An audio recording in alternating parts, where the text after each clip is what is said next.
Familia querida, Dios les bendiga y les guarde. El tema del devocional de esta mañana, la obstinación en pecar. Éxodo 9, 27 al 35. Entonces Faraón envió a llamar a Moisés y a Aarón y les dijo: he pecado esta vez. Jehová es justo, y yo y mi pueblo impíos. Orad a Jehová para que cesen los truenos de Dios y el granizo, y yo os dejaré ir, y no os detendréis más. Y le respondió Moisés: tan pronto salga yo de la ciudad, extenderé mis manos a Jehová, y los truenos cesarán, y no habrá más granizo, para que sepas que de Jehová es la tierra. Pero yo sé, dice el verso 30, pero yo sé que ni tú ni tus siervos temerán todavía la presencia de Jehová Dios. El tema de este devocional que nos habla de la obstinación en pecar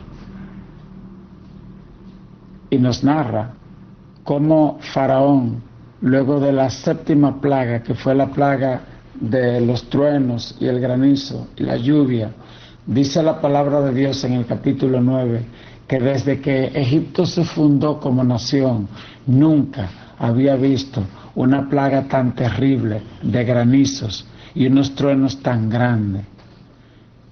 Esta plaga, dice la palabra de Dios, que cuando fue anunciada al faraón le fue dicho: mañana Dios hará venir trueno y granizo sobre la tierra. Serán unos granizos tan fuertes que todo lo que se encuentre en el campo morirá, ya sea hombre o bestia.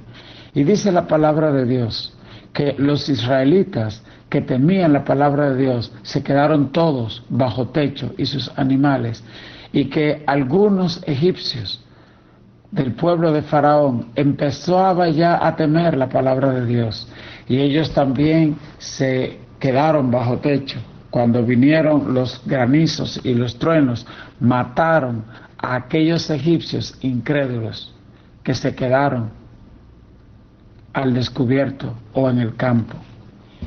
Esto me recuerda lo que dice la palabra de Dios en el Salmo 91. El que habita al abrigo del Altísimo morará bajo la sombra del Shaddai, del Omnipotente.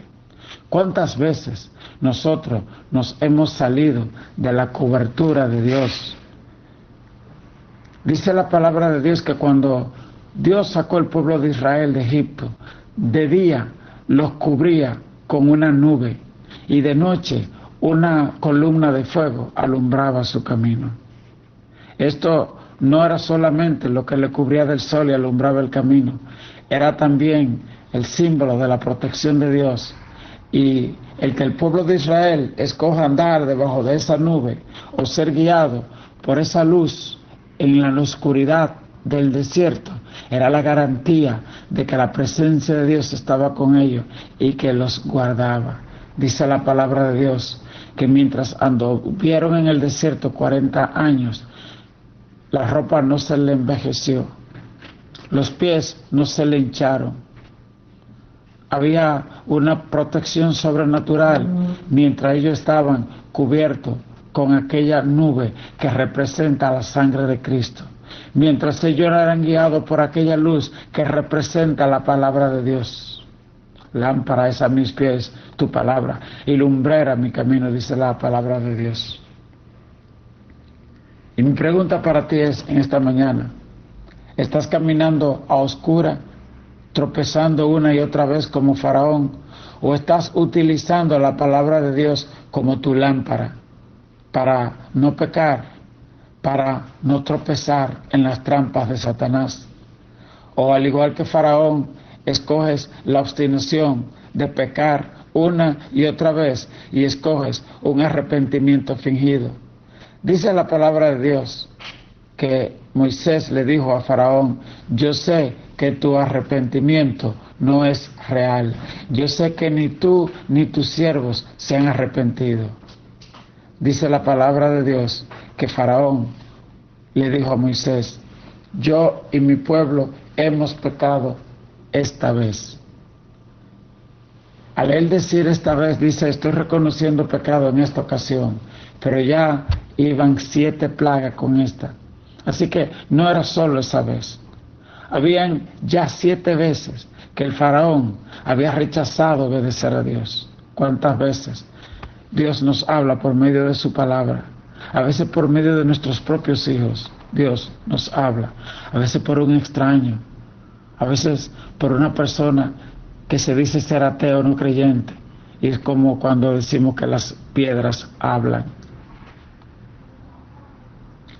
Que el Señor nos ayude en este día a arrepentirnos de todo corazón, no como Sansón, que no escuchó y que veía que una y otra vez Dalila le ponía trampa, pero él perseguía los deseos de su carne, los placeres del corazón y menospreciaba la palabra de Dios.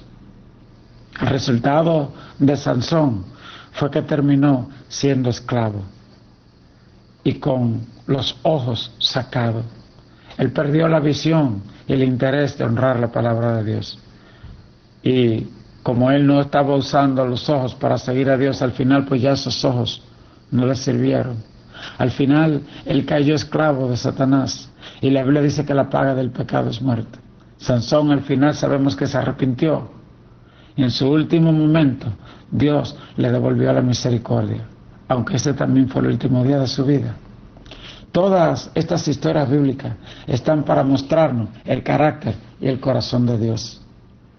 Dice la palabra en el verso 31 del capítulo 9: el lino pues y la cebada fueron destrozados, porque la cebada estaba ya espigada y el lino en caña, mas el trigo y el centeno no fueron destrozados porque eran tardíos. Y salido Moisés de la presencia de Faraón, fuera de la ciudad, extendió sus manos a Jehová, y cesaron los truenos y el granizo, y la lluvia no cayó más sobre la tierra. Y viendo Faraón que la lluvia había cesado y el granizo y los truenos, se obstinó en pecar, y endureció su corazón, él y sus siervos. Y el corazón de Faraón se endureció, y no dejó ir a los hijos de Israel, como Jehová lo había dicho por medio de Moisés. Cabe preguntarnos en este momento, ¿cómo reaccionó Faraón cuando terminó la plaga? ¿Y cómo reacciono yo cuando la petición que tenía Dios me es contestada? Cuando la dificultad que había sido enviada para que mire a Dios es quitada. ¿Qué hay en mí que me impide aceptar la oportunidad de recibir la gracia de Dios y arrepentirme de todo corazón? Padre Celestial, cuando Moisés dice: yo sé que tú ni tus siervos temen a la presencia de Dios, me hace reflexionar cuán obstinado puede ser un corazón malvado. Señor, no temeré a la potestad del maligno que se resista a tus milagros, antes bien te temeré solo a ti hasta alcanzar la victoria final. Que Dios te bendiga. Que si tú has andado en pecado y en falta de arrepentimiento en este día, y has andado de manera obstinada en cometer el mismo pecado, yo te invito a que hoy digas conmigo: Señor, me arrepiento, renuncio a mi rebelión, a mi pecado. Perdona ese espíritu inmundo que me hace ser una persona rebelde y obstinada y orgulloso. Hoy me humillo ante ti y te pido perdón. Escribe mi nombre en el libro de la vida. Sálvame de mi iniquidad, en el nombre de Jesús. Dios le bendiga, familia querida. Esta mañana es un gran momento para nosotros meditar en lo que hay en nuestros corazones. Que el Espíritu Santo de Dios nos aleje de toda obstinación, de toda soberbia, de todo orgullo. Que ponga el Señor un corazón sensible a su palabra, para que cada día podamos arrepentirnos y llegarnos ante Él. Dios le bendiga, Dios le guarde.